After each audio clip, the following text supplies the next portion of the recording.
Hi అండి, అందరూ బాగున్నారా? ఇదిగోండి, నిమ్మకాయలతో మనం పౌడర్ తయారు చేద్దాం.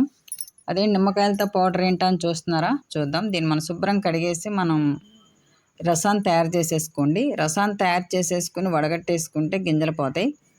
మీరు దేంతో అయితే కొలుసుకుంటారో రసాన్ని, దానికి ప్రాసెస్ తయారు చూద్దాం. ఈ పౌడర్ని మనం స్టోర్ చేసుకోవచ్చు సంవత్సరాల తరబడి. ఇది ఎలా ఉంటుందంటే గ్లూకోజ్ పౌడర్లా ఉంటుంది. మనం ఎక్కడికైనా వెళ్ళినా ప్యాకింగ్ చేసేసుకున్నా కూడా తీసుకుని వెళ్ళిపోవచ్చు. మన దగ్గర కూలింగ్ వాటర్ బాటిల్ ఉంటే సరిపోతుంది. అది నెక్స్ట్ వీడియో పెడతాను. ఇది వడగట్టేసుకున్నాక ఈ నిమ్మరసాన్ని కొలుసుకోండి. నేను 1 కప్పు నిమ్మరసం అయింది.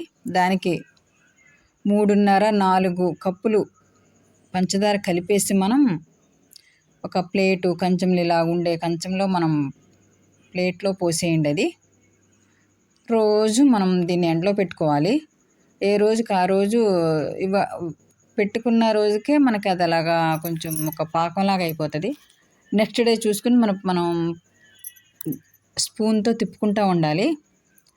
తిప్పుకుంటూ ఉంటే మనకి దగ్గరగా ఒక 10 రోజులకి అవుతుంది. బాగా సమ్మర్ బాగా ఎండ అయితే కొంచెం 5-6 రోజులకి అయిపోతుంది.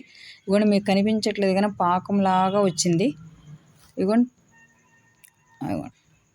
చూస్తున్నారా? పాకంలాగా కిందకి వెళ్తుంది. రోజు మనం స్పూన్తో కలుపుకుంటూ ఉంటే మనకు పంచదార బిళ్ళల్లాగా మనకి చిప్స్ లాగా మనకి బయటకు వచ్చేస్తుంది అనమాట. ఇదిగోండి పాకం ఎలా వెళ్తుందో.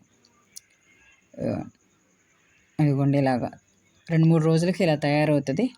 ఇది బాగా ఎండిపోయిన తర్వాత మనకి ఇలాగా పొడిలాడిపోయి మనకి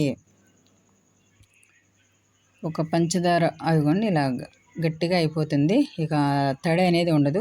ఇదిగోండి, చేతికి కూడా తడి అంటుకోదు అనమాట.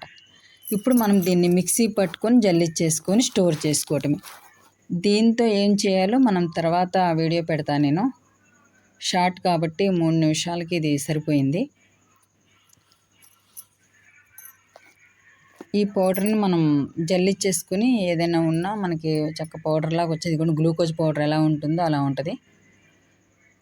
ఎక్కడికి వెళ్ళినా, టూర్స్కి వెళ్ళినా లేకపోతే ఎక్కడికి వెళ్ళినా మనతో పాటు ఆ ప్యాకెట్ని తీసుకుని వెళ్తే మనకు ఒక గ్లాసు వాటర్ బాటిల్ ఉంటుంది. కాబట్టి మనం కొంచెం వడదెబ్బ తగిలినా మనకు అప్పటికప్పుడు మనం దీంతో ఒక జ్యూస్ తయారు చేసుకోవచ్చు.